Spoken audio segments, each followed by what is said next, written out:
welcome to my channel. You know what? I want to encourage you. If you haven't subscribed yet to this channel, subscribe now and click on the notification button, because a lot of wonderful things will be coming your way. You don't want to miss out.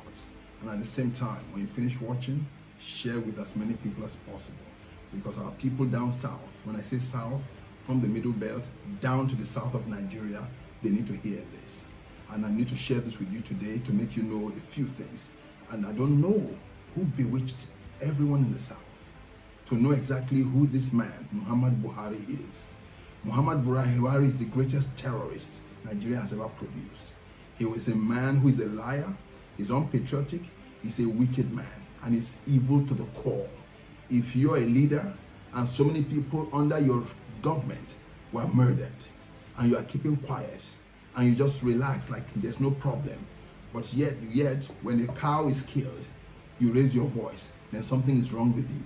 You took an oath of office to defend the whole nation, not one section of the nation, the whole nation. You have broken it. That means you're not a man to be trusted, and it's just unfortunate that a lot of people ruling with you, they can put up with you and keep you there, and they can't find a way to impeach you and remove you from power. Because if it's in the Western world, with this kind of record you are running with, by now you are no more in power. You are out completely. This man is wicked, he's evil to the core, and I can tell you boldly, he has an Islamic agenda. And if you don't know it, I'll share with you right now. And now I want you to start listening, and listen careful, because this man got into power. When he got into power, he said he was going to defeat Boko Haram. He hasn't. They're still there. All the militants and all the criminals, Miyetti Allah, they're all there.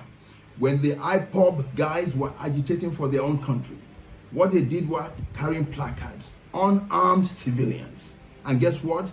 He declared them terrorists, sent soldiers in Operation Python Dance to kill every one of them and to subdue them. And yet Miyetti Allah is there, Gumi is there, Boko Haram is there. He hasn't proscribed any one of them.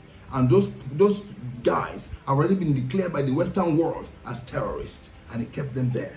They're absorbing Boko Haram into the army. They said they've changed their minds. So why can't you absorb IPOB guys? Why can't you absorb Odua Nation guys?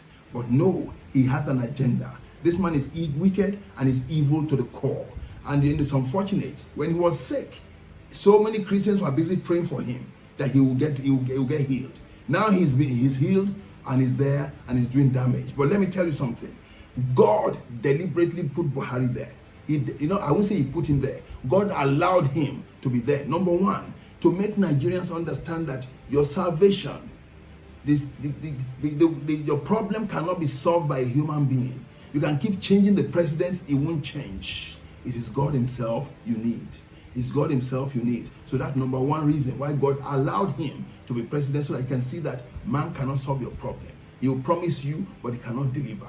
And then number two, we've had the presidents from the southern part of Nigeria, General Olusegun Obasanjo, President Goodluck Jonathan, but they could not touch the case of the Nigerian Republic. We're talking about changing the constitution. We're talking about having the true federalism. They couldn't touch it. They were afraid. But guess what? God had to allow, a northern Fulani Hausa to be there, so that as a result, it will be clear to us what the agenda is. And you have to understand clearly. Can you imagine when states were given, the number plates of your car? You have states in the state of excellence for Lagos, and some other states had their own, logo, their own, what do you call it? They have their terminology that are used in describing their state. Can you imagine one of the states in the north, what they proposed was born to rule, which means they were born to rule you. You didn't still get it. You are still staying there, because Nigeria has never been one. It is not one. It's just a deception. If you think it's one, you're wasting your time. If you're from the south and you think it's one, you're just wasting your own time, because it has never been one. The strategy has been for the north to systematically dominate the south. In the south, we're more in number than them. Yes, that's why in the census they didn't want us to know who came from which tribe, because they don't want you to know that you are more than them in number. They didn't want to know who comes from what religion, because they don't want to know which religion is more, because that's a strategy to keep us blind, so they can be pumping all the money from the south to the north to fix the north. That is why Buhari said he has cousins in Niger Republic. That's why he wants to construct railway tracks into Niger. And yet, Nigeria hasn't been saturated with railway tracks yet. That is why it's better for the Middle Belt down south to come away from Nigeria and let the North go and join with Niger Republic and call themselves whatever country they want to call themselves. They can call them Nigeria. We don't mind, because Odua nation has its own. The Igbos have their own, as you know, Biafra Republic. So we are gone, and the Middle Belt will sort themselves out. So that's what I'm saying here, is that Buhari is a wicked man, is a terrorist. And I explain to you why. On coming into power, he's been to several places, and I've been monitoring him for years. He went to Morocco to visit the King of Morocco. And when he was with the King of Morocco, go and check the newspaper reports. He was asking the King of Morocco to apply to join ECOWAS. Morocco is Northern Africa, it's not West Africa. Why would he ask the King of Morocco to join ECOWAS? The reason is because majority of people in Morocco are Muslims. He knows that in ECOWAS, majority of people in ECOWAS are Christians. So he needed more Muslim nations to join ECOWAS so that they will dominate. That's the strategy. And look at the situation now. We have a problem with terrorists across the country, especially the Fulani herders, the Fulani terrorists. And guess what? You should look for help maybe from America, from Europe, where they can help you better. Guess where he went? He went to bring a defense minister from Pakistan, a Muslim nation, to come and solve the problem. And we know the strategy is to ask him, how do you manage to control the minorities in your country to be able to dominate them? That's the strategy.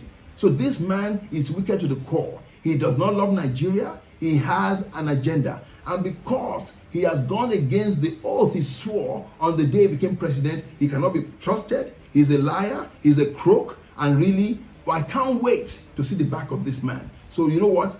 The Southerners have to wake up, join together. And I was explaining in a different video. I said when the civil war broke in Nigeria, in the northern part of Nigeria, I was there in Minna with my parents, and the Igbos and the Yorubas collaborated together to protect their own families. That's why now the governors of the Igbo nation and the Odua nations have to come together and hold a solid meeting. And in that meeting, you must form something like what we call NATO in this part of the world, where you sign an agreement that anyone that touches any of these states has touched all of us, and will fight back. There's no way the Hausa Fulani can take on the Middle Beltans and the South and the Igbos and the Odua nations together. It's not possible. That's why we need to wake up. We have woken up. Their voodoo has not worked. The voodoo has expired. So we are free. So now we can see clearly the agenda of the Hausa Fulani is to dominate and destroy. And you know what? To take all the wealth from the south to build up the north. And you know what? We have woken up. The end has come. So we want to encourage you. If you enjoyed this video, please share it as far as possible.